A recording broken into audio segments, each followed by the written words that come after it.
Hello दोस्तों, नमस्कार। Shweta blog में आप सभी का स्वागत है।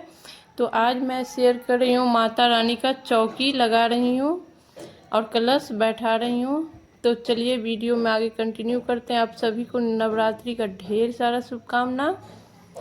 तो नवरात्रि का जो चौकी होता है वो थोड़ा सा हमको बड़ा सा लेना चाहिए लकड़ी का, और ऊपर से लाल कलर का कपड़ा बिछा लें। कपड़ा जो है धुला हुआ भी चलेगा और नया भी चलेगा, दोनों चलेगा। जो आपके पास है वो लगा लीजिए। फिर फूल का आसन देकर के पीछे माता रानी का तस्वीर बैठा लेंगे और चावल से स्वास्तिक बना करके गणपति का आसन लगा लेंगे। उस पर मैं गणपति का छोटा सा मूर्ति बैठाऊंगी। और फिर इसमें कर रहे हैं ज्वार बो रहे हैं, क्योंकि हम जयंती के ऊपर ही कलश रखेंगे, इसलिए पहले ज्वार बो रहे हैं। तो इस तरीके का कोई भी मिट्टी का पात्र ले लीजिए और उसमें थोड़ा नमी वाली मिट्टी, थोड़ा साफ सुथरा अच्छे जगह की और हल्की सी नमी हो उसमें।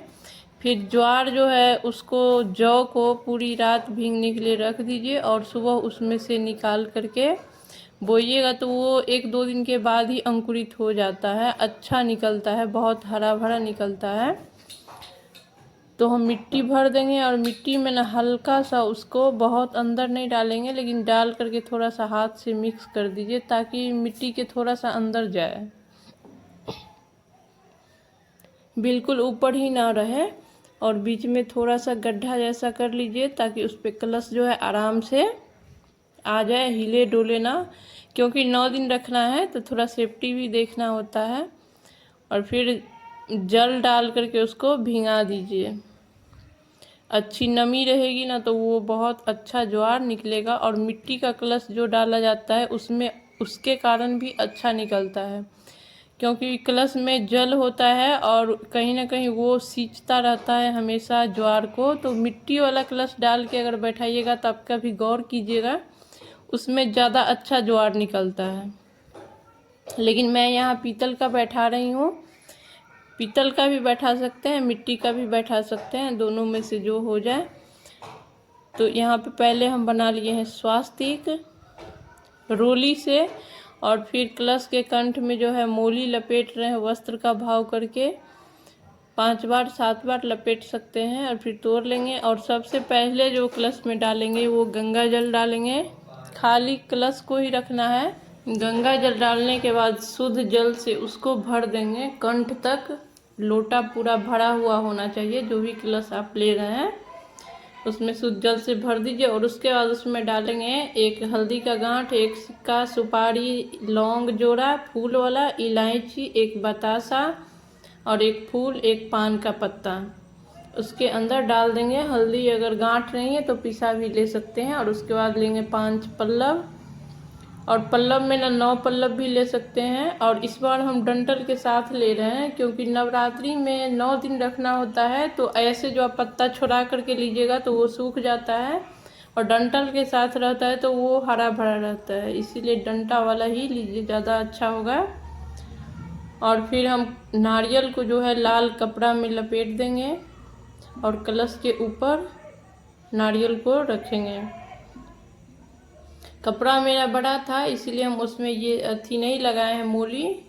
अगर छोटा है तो आप मोली से बांध दीजिए, सेफ्टी के लिए वो बांधा जाता है।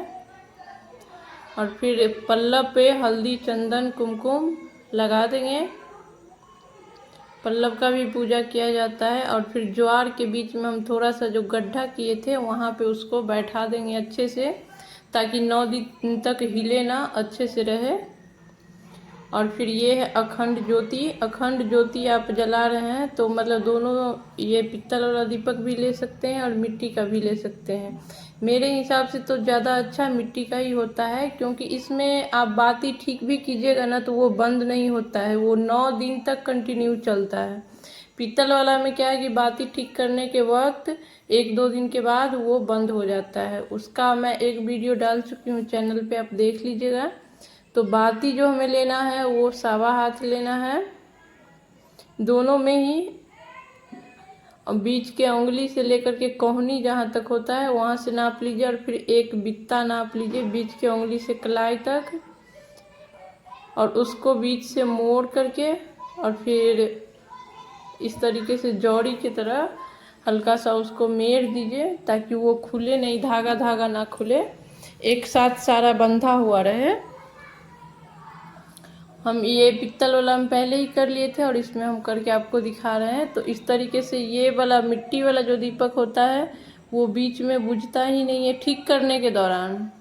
पित्तल वाला जो है उस ठीक कीजिएगा तो वो बुझ जाता है, तो उसको कंटिन्यू रखने के लिए एक दीपक रखा जाता है जिसमें आप लौ को ट्रांसफ़र कर लीजिए, फिर बत्ती को ठीक कर लीजिए, फिर उससे उसको जला दीजिए।